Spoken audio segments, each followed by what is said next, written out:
పైకి లేపు లోగోలు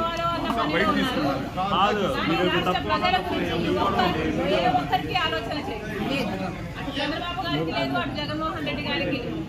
అందుకే చెప్తున్నాం, ఇప్పటికైనా కూడా కళ్ళు తెరవాలి ఆంధ్ర రాష్ట్ర ప్రజలు. ఇప్పటికైనా ప్రజల మేలు కోరేది ఎవరు అనేది ఆలోచన చేయాలి. ఈ బీజేపీ తొత్తు పార్టీలైన టీడీపీని, వైసీపీని, జనసేనని ఇంటికి పంపించాలని, కాంగ్రెస్ పార్టీని ఆశీర్వదిస్తేనే మనకు ప్రత్యేక హోదా మళ్ళీ సాధ్యమవుతుందని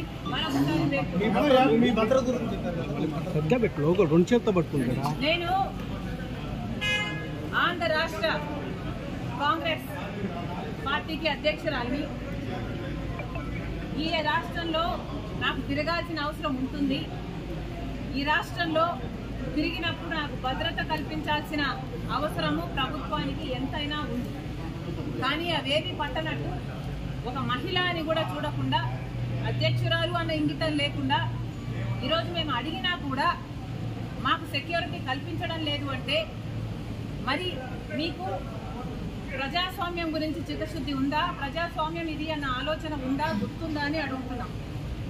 మీకు సెక్యూరిటీ ఉంటే సరిపోతుందా? మీరు పెద్ద పెద్ద కోటలు, పెద్ద పెద్ద గడిలలో కట్టుకొని మీరు బతికితే సరిపోతుందా? మిగతా వాళ్ళకు, ప్రజలకు భరోసా ఇవ్వాల్సిన అవసరం లేదా? ప్రతిపక్షాలకు రక్షణ కల్పించాల్సిన అవసరం లేదా? అంటే మా చెడు కోరుకుంటున్నారనే కదా దాని అర్థం. మాకేదైనా ప్రమాదం సంభవించాలని మీరు అనుకుంటున్నారనే కదా అర్థం. ప్రమాదాలు సంభవించడమే కాకుండా ప్రమాదాలు కల్పించే వాళ్ళలో కూడా మీ వాళ్ళు ఉంటారనే కదా మీరు చెప్పదలుచుకున్నది. ఎక్కడ ప్రజాస్వామ్యం?